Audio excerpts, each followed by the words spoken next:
The Vance Center, a program of the New York City Bar Association, promotes social justice and international human rights throughout the world. Our name honors Cyrus R. Vance Sr., who as Secretary of State for President Jimmy Carter pioneered human rights as official foreign policy, and who, as President of the City Bar, promoted pro bono practice as a lawyer's obligation. With an international team of 15, we strive to globalize pro bono legal practice, enhance diversity in the legal profession, and build legal advocacy networks across the globe.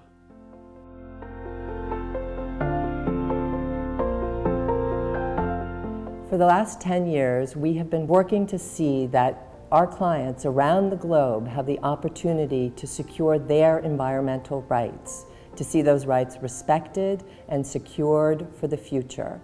We have worked on a number of matters concerning the rights of indigenous communities to consent to how their land is used, the rights of children to climate justice, the rights of nature, and the right of everyone to live in a healthy environment. The Vance Center has been a critical partner for the Environment Mandate that was created by the Human Rights Council in 2012, providing research on a report that I did looking at the legal status of the right to a healthy environment in 193 nations. That body of work was a cornerstone of the successful campaign that resulted in the United Nations historic recognition of the right to a clean, healthy, and sustainable environment in July of this year.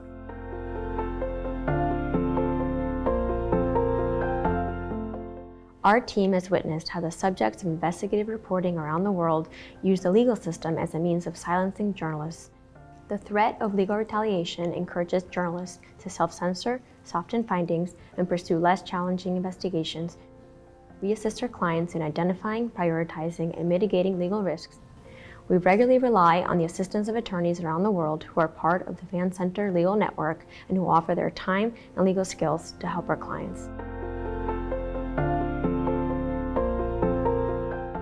We're working to ensure that individuals have their rights protected, that they're able to live a life free from discrimination, from violence, from corruption.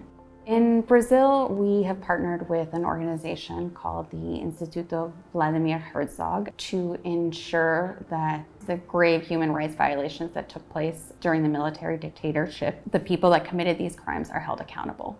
There is an amnesty law in Brazil that made it so crimes that took place during this dictatorship are not able to be prosecuted.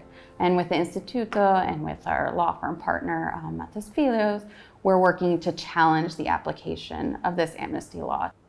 O Brasil é país violento, é país que tem a marca da violência, tem a cultura da impunidade e por isso a reinterpretação da lei da anistia é imprescindível para que a gente possa viver país com democracia plena, com justiça plena e, sobretudo, que tenha país pautado pelos direitos humanos. Vida longa, avance sempre. The priority of the Latin America program right now is working to support judicial independence. Currently in the region, judicial independence is being threatened by attacks, intimidation, life threats, integrity threats against judges hearing very high-profile corruption cases, serious human rights violations, and basically every judge deciding anything against the government.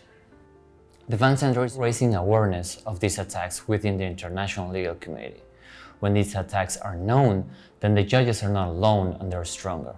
We're also building capacity for the judicial associations with organized workshops, trainings, roundtables, so that they have the tools based on international standards to face these attacks. Como jueza en Guatemala, tuve que conocer de casos contra funcionarios de los tres poderes y empresarios de alto perfil acusados de corrupción.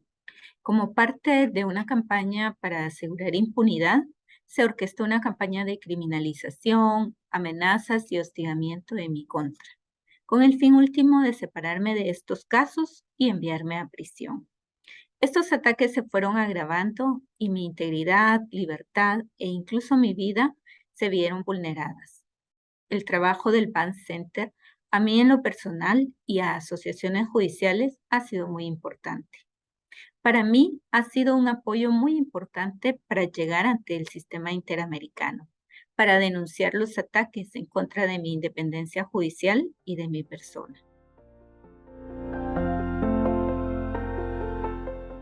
Pro bono legal services are the principal way that attorneys of any variety or of any kind can bridge the access to justice gap for vulnerable populations or nonprofit organizations all around the world.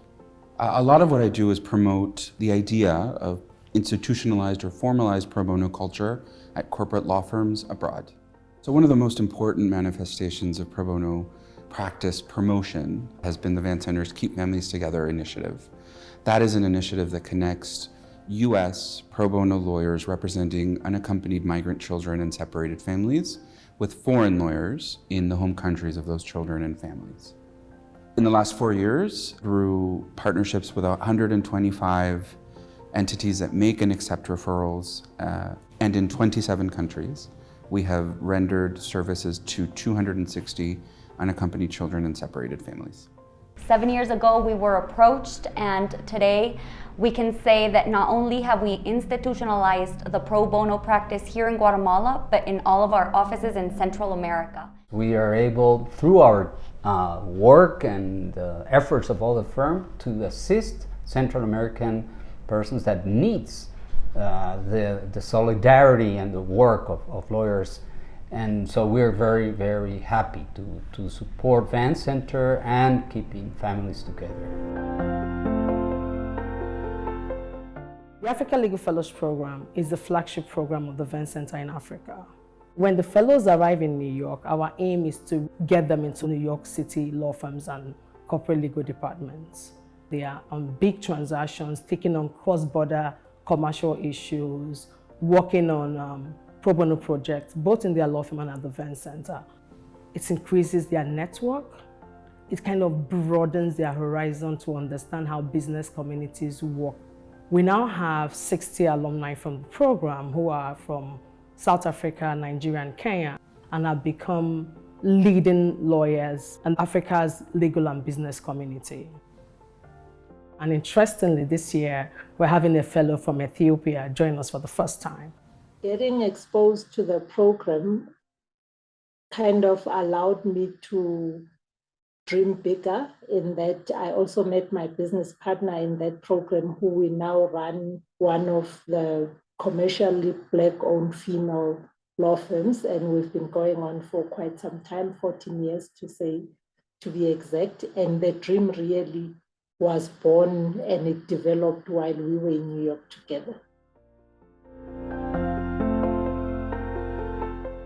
When the program first started, there weren't many women lawyers in Latin America that were in leadership positions, specifically at the partnership level. For more than a decade, women lawyers in the WIP program have created an infrastructure that facilitates the sharing of best practices, professional development training, and enhanced network opportunities. During this last decade that we have been holding conferences, meetings, and projects, we have seen a drastic change within traditionally male-dominated law firms. WIP has been able to disrupt the gender hierarchy that has been the norm for too many years. As we reflect on the Vance Center's history and the next 20 years, WIP will continue to grow and expand its focus to make the legal profession more diverse and inclusive. I was privileged to have a friendship with Cy Vance, and I'd like to think that over the last 20 years we've been good stewards, and I'm confident that he would be honored by what the Vance Center has achieved. When I look at the Vance Center, I see really a unique platform. It combines the prestige of the City Bar, of many of the world's leading law firms, and an amazing professional staff. This platform has allowed it to really turbocharge the possibilities and opportunities for lawyers in New York to engage in some of the pressing issues of international justice in our time, from the environmental issues, climate change, freedom of the press, and really over the last decade in ways we would not have necessarily imagined and in places we would not have imagined. So the Vance Center has been there and has empowered lawyers through its professional staff to be able to engage in innovative, creative, and cutting-edge projects